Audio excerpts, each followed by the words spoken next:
നല്ല ചക്ക പുഴുങ്ങിയത് കഴിക്കണമെങ്കിൽ അത് നമ്മുടെ കോട്ടയംകാർ പുഴുങ്ങണം. നമ്മുടെ കോട്ടയംകാരുടെ സ്വന്തം ചക്ക വെച്ചത്, ശരിയല്ലേ?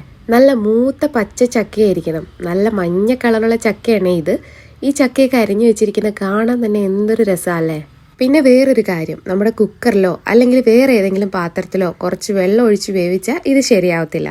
നമ്മുടെ ആവി പാത്രത്തിൽ തന്നെ പുഴുങ്ങിയെടുക്കണം. നമ്മൾ ഇഡ്ഡലിയൊക്കെ ഉണ്ടാക്കത്തില്ലേ, ആ ഒരു പാത്രത്തിൽ ആവി കയറ്റിയെടുത്താൽ മതി കേട്ടോ.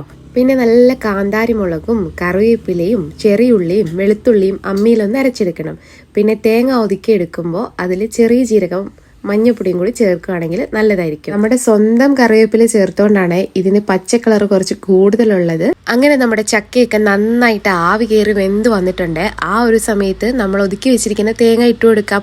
പിന്നെ ഈ പാത്രം കഴുകി കുറച്ച് വെള്ളം മാത്രം ഒഴിച്ചു കൊടുക്കാം കേട്ടോ, വേറെ വെള്ളം ഒന്നും നമ്മൾ ഒഴിക്കുന്നില്ല. ഇനി ഇത് നന്നായിട്ട് മൂടി വെച്ച് ആവി കയറി വരുമ്പോൾ നന്നായിട്ടൊന്ന് മിക്സ് ചെയ്തെടുക്കണം.